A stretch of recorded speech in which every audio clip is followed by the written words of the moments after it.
Hello students. तो आज का टॉपिक हम जो पढ़ने जा रहे हैं, next topic, that is nothing but centripetal force और सेंट्रीफ्यूगल फोर्स। तो आज का टॉपिक जो है वो है सेंट्रीपिटल फोर्स और उसके characteristic and at the same time centrifugal force और उसके कैरेक्टरिस्टिक। ठीक है, तो ध्यान से हम जो भी मैं अभी आज लेक्चर में बताने वाली हूँ विथ डायग्रामेटिक रिप्रेजेंटेशन, आपको उसको ध्यान से सुनना भी है, एट द सेम टाइम उसके पॉइंट्स उतारने भी है आपके नोटबुक में। ठीक है, तो क्या कहते हैं, शुरू किया जाए? तो भाई शुरू करते हैं इस टॉपिक को। और ये टॉपिक वैसे भी इतना भी नया नहीं है आप लोगों के लिए, थोड़ा बहुत पुराना भी है। तो पुराना है मतलब हम उसको रिकॉल करेंगे, पहले भी ये टॉपिक आपको हो चुका है स्कूल लाइफ में, तो वापस हम लोग देखेंगे इस टॉपिक को। अच्छा सा एक एग्जाम्पल लेते हैं और शुरू करते हैं। तो पहला पॉइंट जो हम देखने जा रहे हैं दैट इज सेंट्रीपिटल फोर्स। तो सेंट्रीपिटल फोर्स में अब एक बेस्ट एग्जाम्पल हम लेते हैं डायग्रामेटिक रिप्रेजेंटेशन से। ठीक है, फॉर एग्जाम्पल आप पकड़ के चलो कि आप हो सेंटर में।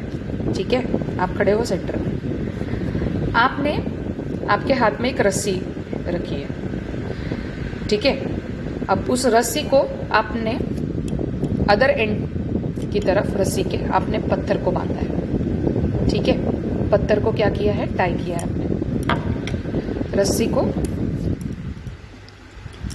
एक एंड से आपने पकड़ा है, दूसरे एंड को आपने पत्थर से टाई किया है उसको। ठीक है, अब इसको आप क्या कर रहे हो, हॉरिजेंटल वे में आप इसको क्या कर रहे हो, घुमा रहे हो। क्या कर रहे हो, इसको घुमा रहे हो। बराबर, आप खड़े हो सेंटर में। ठीक है, आप सेंटर में खड़े हो और आप क्या कर रहे हो, इसको घुमा रहे हो। ठीक है, हॉरिजेंटल नॉट वर्टिकल। हमने कल भी देखा है difference between vertical circular path and horizontal circular path. अब हम बात कर रहे हैं यहाँ पे हॉरिजेंटल सर्कुलर पाथ के तहत। तो भाई ये जो है कॉन्स्टेंटली मूव होता जा रहा है। क्या कर रहा है ये जो पत्थर है ये कॉन्स्टेंटली मूव होता हुआ दिखेगा आपको, मतलब क्या है, यूनिफॉर्म कंडीशन में दिखेगा आपको। तो ये जो मूव हो रहा है डेफिनेटली इस स्टोन के बीच में, ये जो स्टोन है और आप यहाँ पे जो खड़े हो, ये दोनों के बीच में कोई तो फोर्स है जो इसको मूव करने के लिए मजबूर कर रहा होगा स्टोन को। तो वो इनवर्ड फोर्स, और you can say that central seeking force along the radius is nothing but centripetal force. I repeat, जो फोर्स आपको सेंट्रल सीकिंग फोर्स है, जो फोर्स सेंट्रल सीकिंग फोर्स है और अलोंग द रेडियस है, उस फोर्स को हम क्या कहते हैं, सेंट्रीपिटल फोर्स। तो चलो डेफिनेशन क्या होगा फिर अभी यहाँ पे सेंट्रीपिटल फोर्स का, the force which is acting on, note करें? ठीक है, चलो नोट करते हैं तो और भी आसान होगा आप लोगों के लिए। तो भाई नोट करते हैं यहाँ पे, the force which is acting on the particle, acting on the particle performing uniform circular motion. I am writing in short form UCM, directed towards the center, directed towards the center along the radius is called as centripetal force. तो इसको हम कहते हैं central seeking force भी। हमने 10th में क्या पढ़ा था, हमने 10th में ये पढ़ा था कि भाई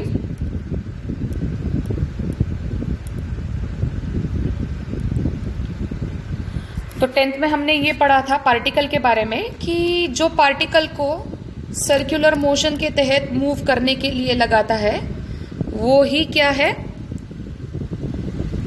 और या फिर बोल सकते हैं which is directed towards the centre of the circle along the circumference of the, और इट टेंड्स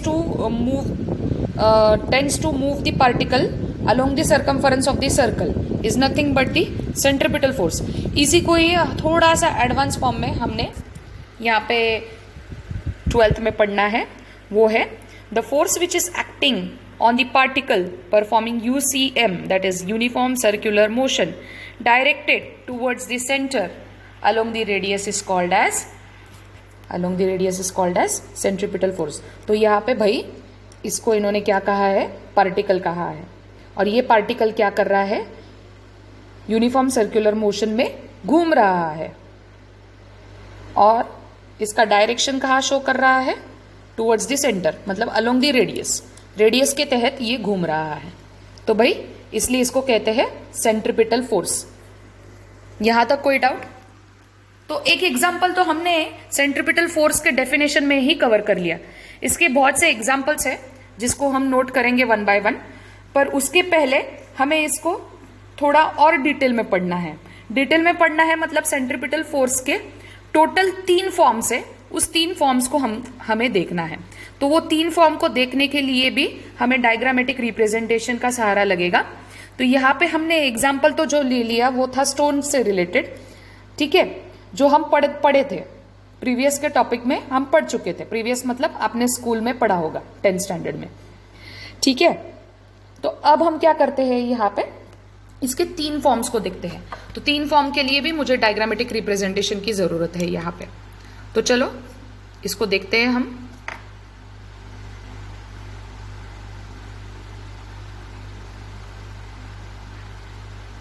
तो भाई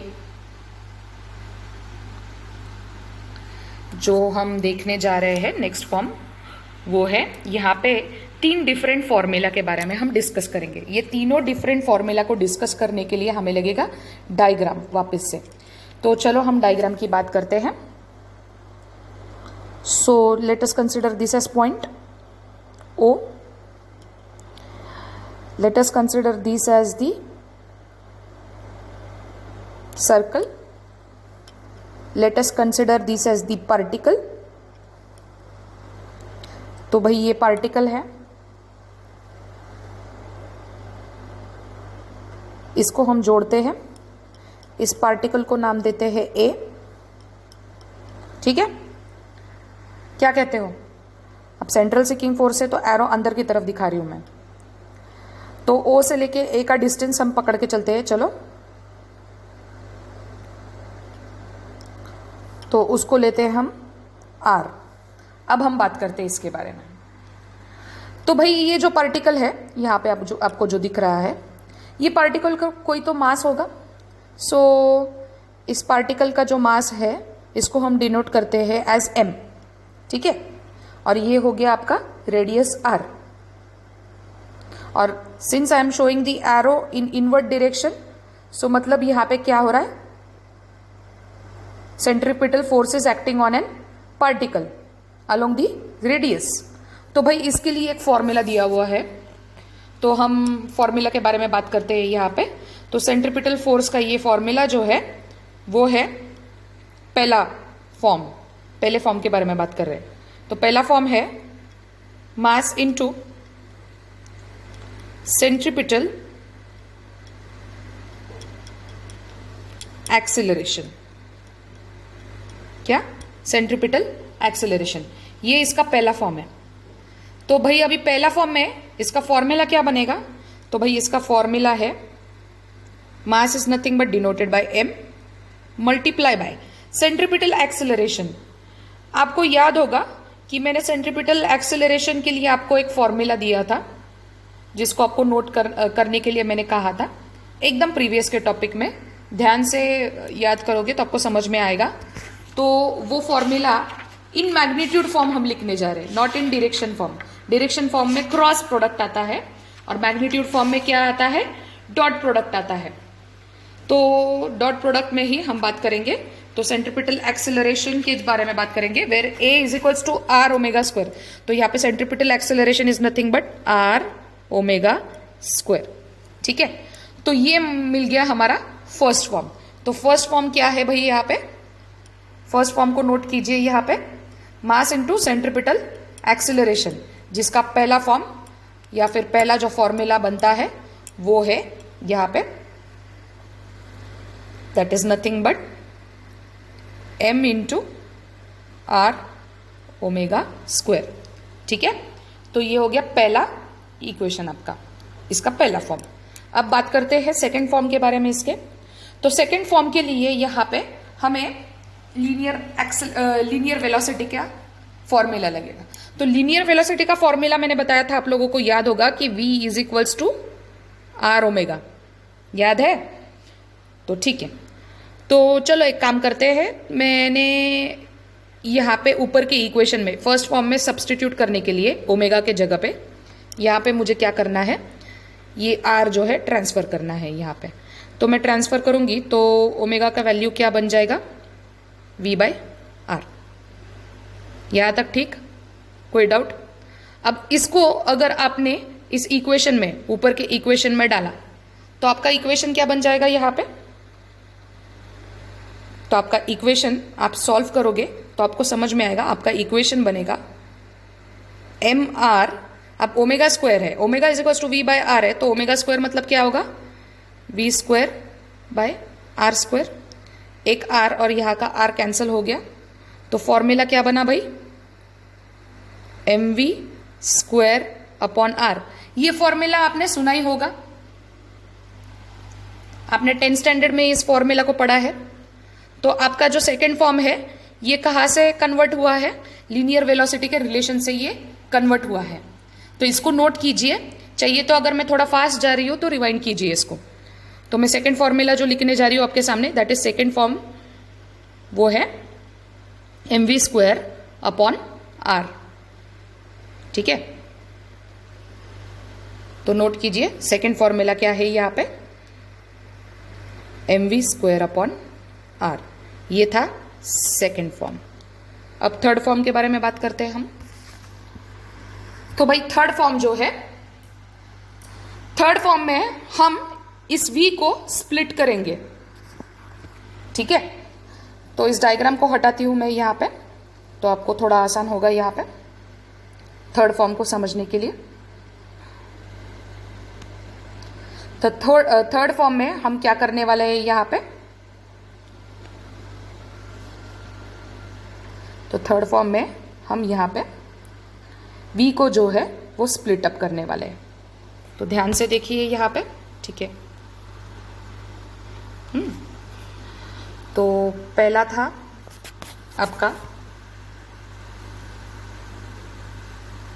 M R omega square M cross, second form था M we square upon R. Third form में हम क्या करने जा रहे हैं, स्प्लिट कर रहे हैं इसको। तो स्प्लिट करेंगे तो m into v upon r. ठीक है, और v का हमारा फॉर्मूला क्या था, हमने बताया था लीनियर वेलोसिटी का फॉर्मूला, वो है v is equals to r omega. इसको सब्सटीट्यूट करो यहाँ पे, तो इक्वेशन में आएगा m r ओमेगा, एक वेलोसिटी में उसको डालो v अपॉन r। तो ये r कैंसिल हो गया, तो मेरा थर्ड फॉर्म का फॉर्मूला बन गया एम वी ओमेगा। क्लियर? तो ये था थर्ड फॉर्म। तो थर्ड फॉर्म का फॉर्मूला आप नोट कीजिए, that is m v omega. Children अगर कोई डाउट हो तो आप पूछ सकते हो, और जो भी मैं यहाँ पे 1 बाय 1 सॉल्व करते हुए जा रही हूँ उसको भी नोट करते हुए जाना, रिवाइंड करो वापस से, तो शायद और इजीली समझ में आए आपको। तो ठीक है, तो बात करते हैं थर्ड फॉर्म के बारे में। तो थर्ड फॉर्म का फॉर्मूला बन गया आपका एम आर ओमेगा। तो ये थे तीनों फॉर्म किसके, सेंट्रीपिटल फोर्स के। तो भाई शॉर्टली हमने सेंट्रीपिटल फोर्स क्या है ये डिस्कस कर लिया। तो क्या लगता है टॉपिक समझ में आ रहा है? कोई डाउट इस टॉपिक में? ठीक है, तो अब हम आगे बढ़ते हैं यहाँ पे उसके कैरेक्टरिस्टिक की तरफ। हाँ, तो चलो कैरेक्टरिस्टिक की तरफ बढ़ते हैं यहाँ पे।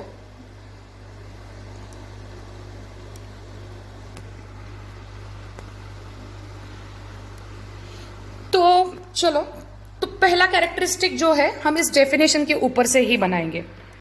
तो भाई पहला कैरेक्टरिस्टिक में हमें क्या लिखना है यहाँ पे, ये किस टाइप का फोर्स है। तो मैंने आपको क्या बताया था, ये क्या है, ये सेंट्रल सीकिंग फोर्स है। It's moving in an inward direction, isn't it. तो ये सेंट्रल सीकिंग फोर्स है।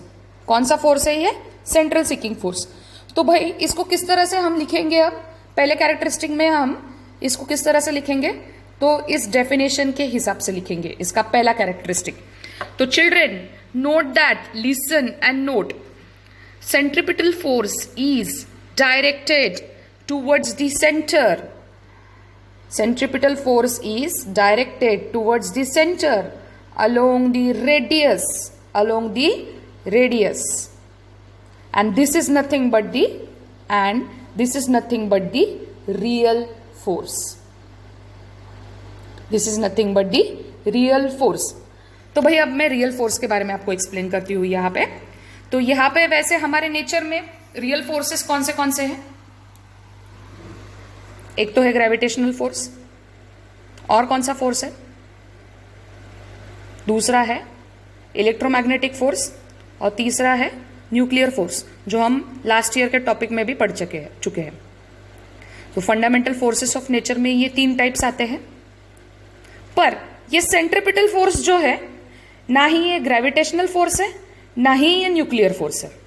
तो भाई ये कौन सा फोर्स है, ये प्रॉपर्टी है फोर्स का। क्या है ये, property of force. What is we are studying in this is we are studying the property of the forces. तो भाई what is this actually, centripetal force है क्या भाई। तो centripetal force is nothing but the adjective, it is the adjective or you can say property of force. तो आपके characteristic में आप ये पॉइंट ऐड कर सकते हो, it is the real force, it is not the type of gravitational force or nuclear force, it is the adjective और property of force. ठीक है, तो ये बन गया आपका कैरेक्टरिस्टिक का सेकंड पॉइंट। तो पहला पॉइंट आपने तो डेफिनेशन से निकाला, सेकंड पॉइंट जो है हमने डिस्कस किया अभी। अब बात करते हैं थर्ड पॉइंट के बारे में। तो भाई थर्ड पॉइंट में अब ये एक चीज नोटिस करनी है आपको कि ये जो सारे फोर्सेस है, अब इस पार्टिकल के ऊपर हम बात करते हैं। यहाँ पे ये जो पार्टिकल है ये क्या कर रहा है, यूनिफॉर्म सर्कुलर मोशन परफॉर्म कर रहा है, UCM, along the circumference of the circle. तो इस पार्टिकल के ऊपर वेरियस फोर्सेस एक्ट होते हैं जो इसको मूव करने के लिए लगाते हैं। तो इसी का हम लोग क्या निकालने वाले हैं, इसी का हम लोग रिजल्टेंट निकालने वाले हैं। और इसी का resultant is nothing but equal to the centripetal force. इसी का रिजल्टेंट मतलब is equal to the centripetal force. Resultant निकालना मतलब क्या होता है, रिजल्टेंट निकालना मतलब क्या होता है, रिजल्टेंट मतलब सारे फोर्सेस जो इसके ऊपर एक्ट होते हैं वो फोर्सेस को हम टुगेदर कंस्टिट्यूट करते हैं, जिसको कहते हैं सेंट्रिपिटल फोर्स। तो लिखते हैं third point, that is while performing circular or rotational motion, children listen carefully, while performing circular or rotational motion, the resultant force of all the real force, the resultant force of all the real force acting upon the body, acting upon the body directed towards the center, acting upon the body directed towards the center is called as or is the centripetal force, is the centripetal force। यहाँ तक कोई doubt?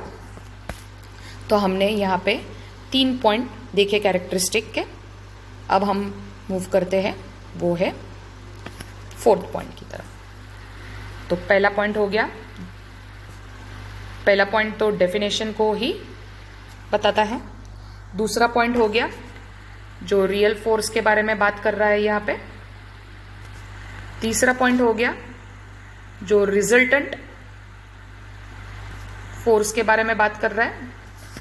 अब चौथा point देख रहे हैं हम। तो चौथा पॉइंट को जानने के लिए वापस से डायग्राम देखते हैं हम। तो भाई मैंने आपको बताया होगा प्रीवियस के टॉपिक में, तो ये रहा आपका सेंटर ऑफ द सर्कल, ये रहा पार्टिकल, ये पार्टिकल सर्कुलर पाथ के तहत क्या कर रहा है, कांस्टेंट मूव हो रहा है।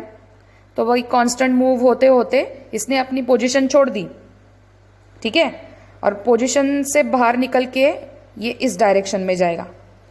ये यहाँ से इस पॉइंट पे आके निकल गया, ये बाहर इस डायरेक्शन में से बाहर निकलेगा। यहाँ से इस पॉइंट पे इस डायरेक्शन से बाहर निकलेगा और यहाँ से इस पॉइंट पे इस डायरेक्शन से बाहर निकलेगा।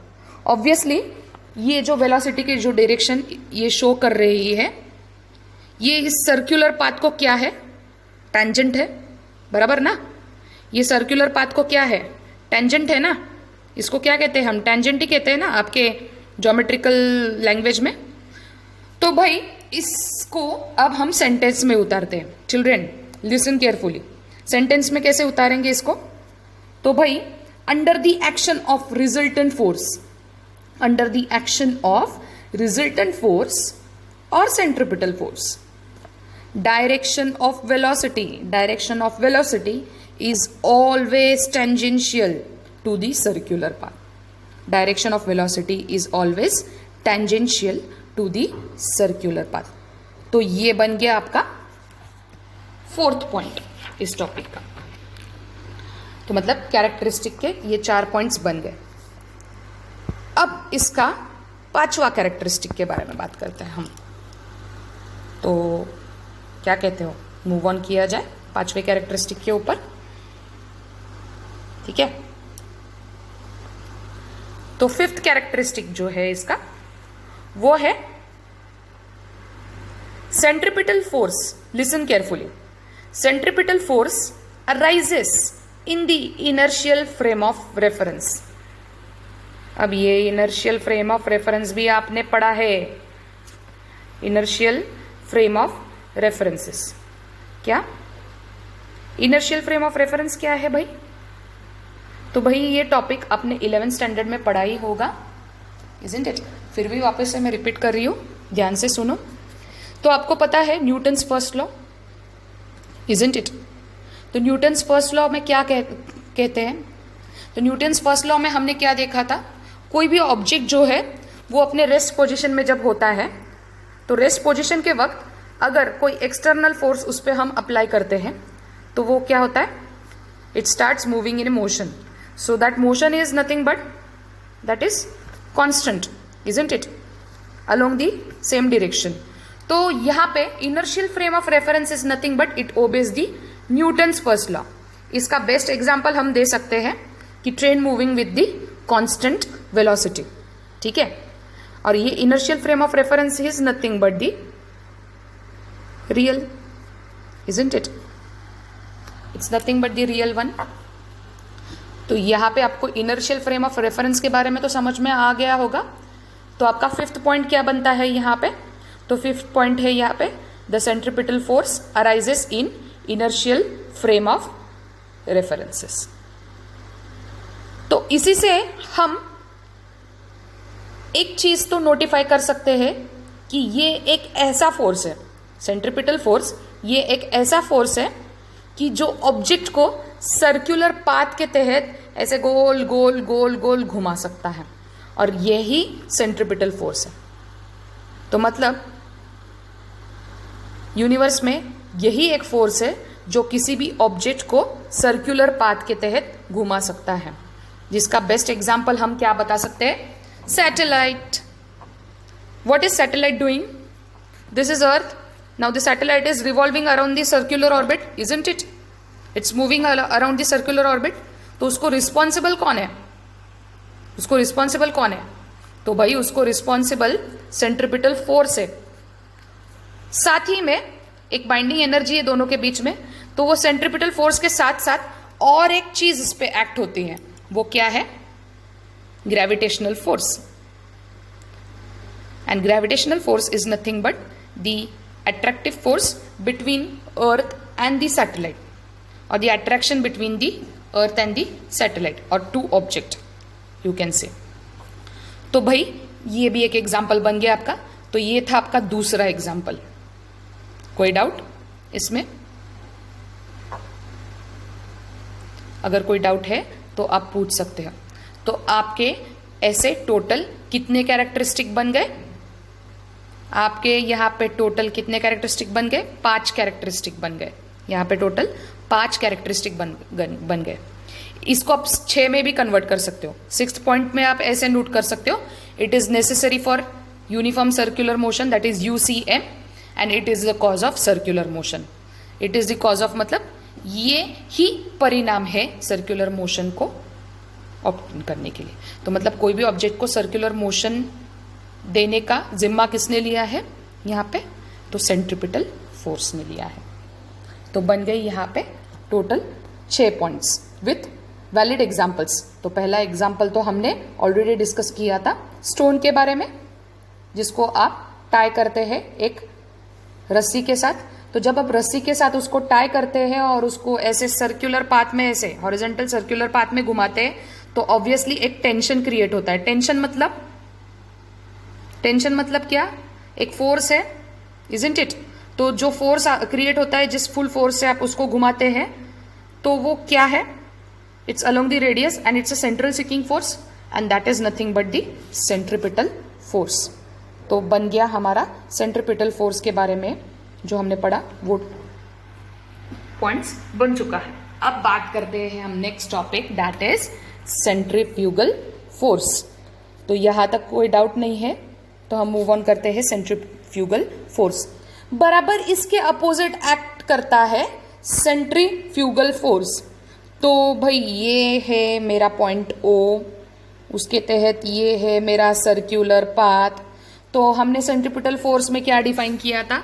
तो हमने सेंट्रीपिटल फोर्स में ये डिफाइन किया था कि कोई भी पार्टिकल अगर सर्कुलर पाथ के तहत मूव हो रहा है, तो और वो भी यूनिफॉर्म सर्कुलर मोशन के तहत, तो it is always directed towards the centre of the circle.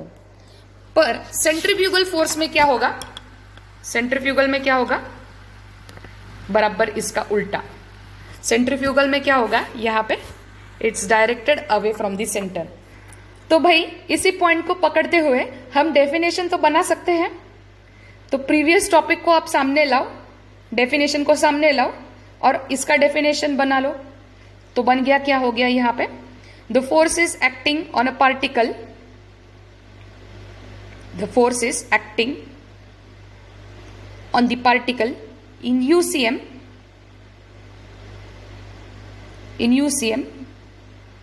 then the particle is directed away from the center of the circle along the radius, is called as centrifugal force, is called as centrifugal force.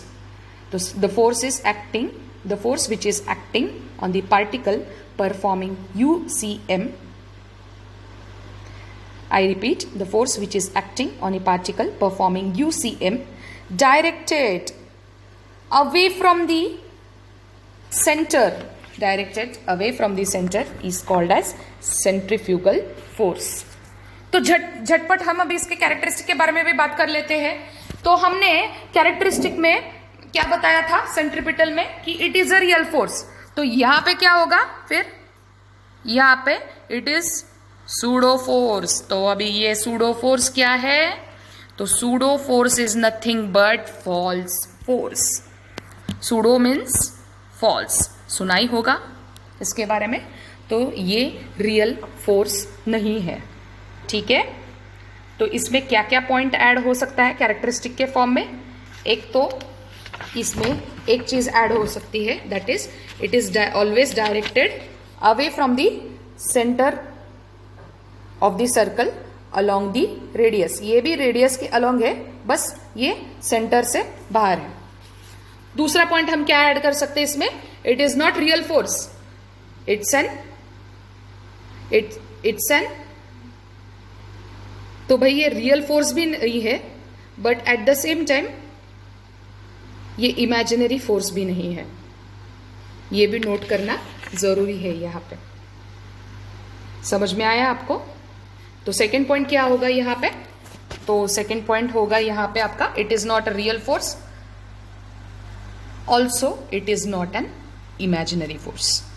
Okay, also it is not an imaginary force. और क्या add कर सकते हैं third point में हम?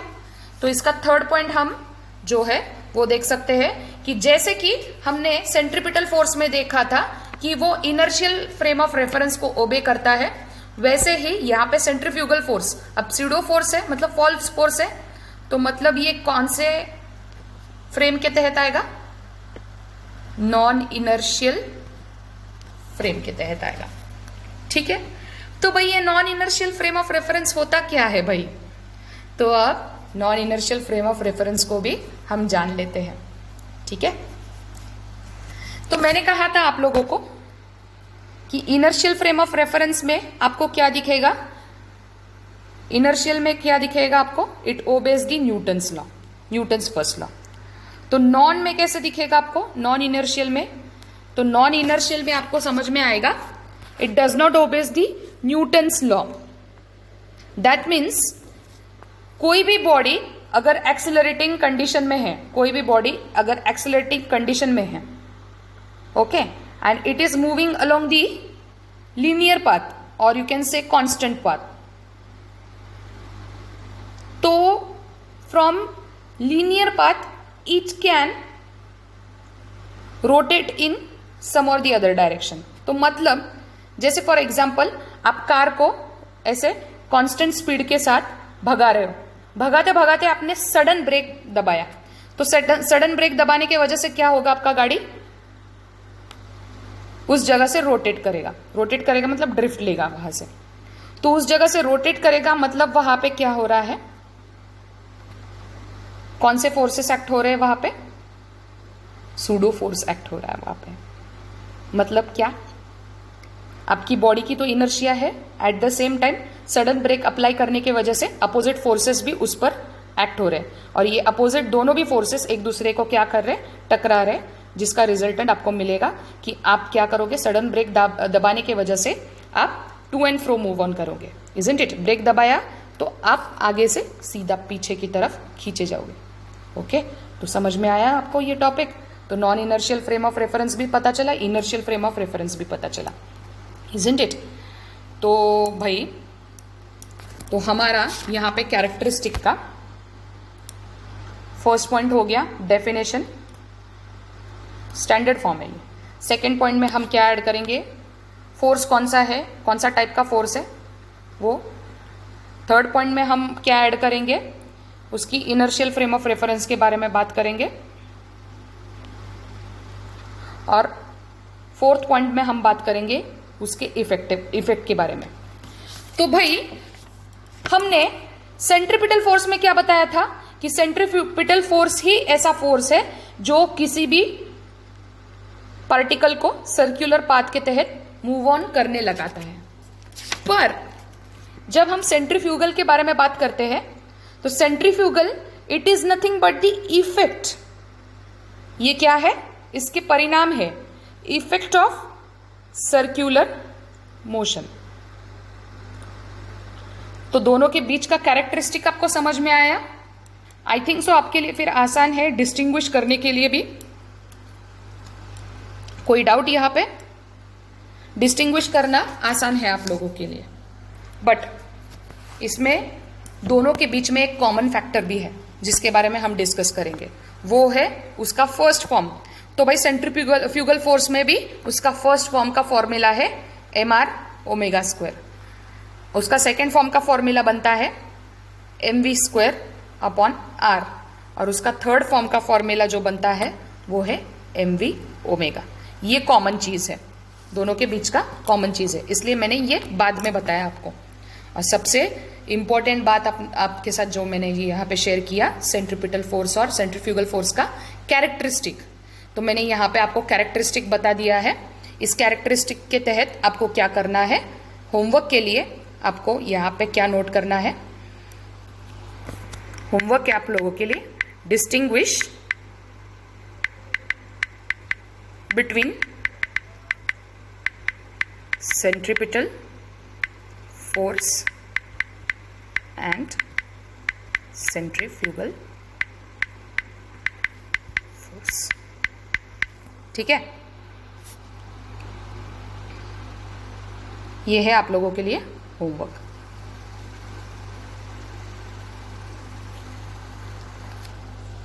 तो वापस से एक बार झटपट देख लेते हैं क्या क्या पढ़ा हमने। तो सेंट्रीपिटल फोर्स में चिल्ड्रन, वापस से मैं कहती हूं, ध्यान से सुनिए। सेंट्रीपिटल फोर्स में क्या होता है? It is directed towards the centre along the radius. ठीक है, बराबर उसी का अपोजिट बनता है सेंट्रीफ्यूगल फोर्स। तो सेंट्रीफ्यूगल फोर्स में क्या होता है? It is directed away from the centre. Okay, it is directed away from the centre along the radius. और क्या पढ़ा हमने? ये कौन से फोर्सेस है? ये रियल। ये कौन सा फोर्स है? सूडो। ठीक है, और क्या बोल सकते हैं हम इसके बारे में? ये तो इसका सेकंड पॉइंट हो गया। और क्या बोल सकते हैं हम थर्ड पॉइंट में इसके बारे में? तो भाई थर्ड पॉइंट में हम ये ऐड कर सकते हैं, इनर्शियल फ्रेम ऑफ रेफरेंस के तहत है। और इसका थर्ड पॉइंट क्या ऐड करेंगे? Non inertial frame of reference. Okay, रफली समझ लेना वन बाय वन। ओके, और क्या हम लोग डिस्कस कर सकते हैं इस टॉपिक में? और क्या पॉइंट ऐड कर सकते हैं? तो भाई इसका फोर्थ पॉइंट हम ऐड कर सकते हैं यहां पे। तो सेंट्रीपिटल फोर्स के लिए क्या आएगा? रिस्पॉन्सिबल फॉर यूसीएम बोल सकते हैं। Okay, responsible for UCM. और इसके लिए क्या लिख सकते हैं? नॉट रिस्पॉन्सिबल, बराबर इसका अपोजिट। आपका होमवर्क में मैं बता रही हूं। और क्या लिख सकते हैं हम यहाँ पे फिफ्थ पॉइंट में? तो भैया हम फिफ्थ पॉइंट में हम ऐसे भी ऐड कर सकते हैं यहाँ पे, जो है, तो फिफ्थ पॉइंट है आपका यहाँ पे। तो फिफ्थ पॉइंट में सेंट्रीपिटल फोर्स जो है वो कॉज है। किसका कॉज है? सर्कुलर मोशन का। तो सर्कुलर मोशन किसके वजह से ऑकर हो रहा है? सेंट्रीपिटल फोर्स की वजह से। पर यही अगर आप बात करें सेंट्रीफ्यूगल फोर्स के बारे में, तो भाई ये क्या होता है? इसका इफेक्ट होता है। सेंट्रीफ्यूगल में क्या होता है? इसका इफेक्ट देखने को मिलता है हमें। क्लियर? Thank you.